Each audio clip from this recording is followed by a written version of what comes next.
The purpose of this demo is to show that you can use different AWS components to create a dynamic site without having to instantiate a full-blown virtual machine.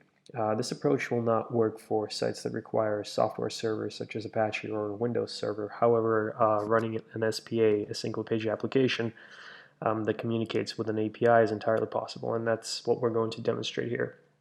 In the previous article, we've set up a bare-bones React application. This video will start us off in the cloud, setting up a Lambda function. Once the Lambda function is set up and we have an API gateway URL to interact with, we'll finish up the React app and build it so that it's ready for production. Once the app is built, we'll upload the files to Amazon S3, which stands for Simple Storage Service. And then we'll utilize AWS CloudFront CDN to distribute the files to edge locations around the world. CloudFront will also allow us to select the entry point to the application, which is index.html.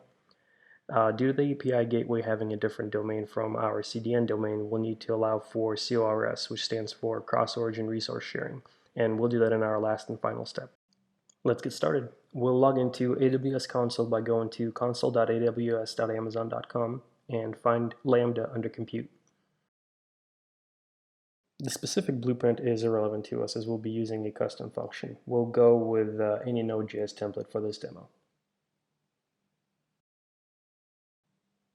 A Lambda function is always triggered by something. For our purposes, we'll stick with the default, which is an API gateway. Other options to trigger a Lambda can be something like a database change or a change in a storage bucket, such as an addition of a new object.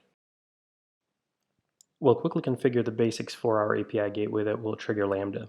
We'll pick a name,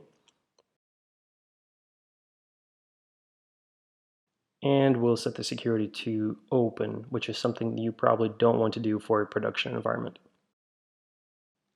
And here's our Lambda function, based on the blueprint that we've picked earlier. The first thing that we'll want to do is give it a meaningful name. I'm just going to call it my serverless function. This particular blueprint lets us connect to a DynamoDB and interact with it with a full set of HTTP verbs. We'll simplify things a bit and bring in code that is based on this template, but modified to only respond to a GET request. The response will be a simple JSON array. We'll dive deeper into the code later on. For now, we need to fill out a few more options, one of them being a role name. This role will basically have the permissions to run the Lambda function. In advanced settings, we can dial down the memory usage to 128 megs. We'll take a look at the summary and click Create Function. Once our function is created, we get dropped right into the trigger screen where we can click on the API endpoint and see that the URL is actually functioning. We can also test the function internally by clicking the test button. We'll need to modify the test event slightly and replace the post verb with a get verb in a few places.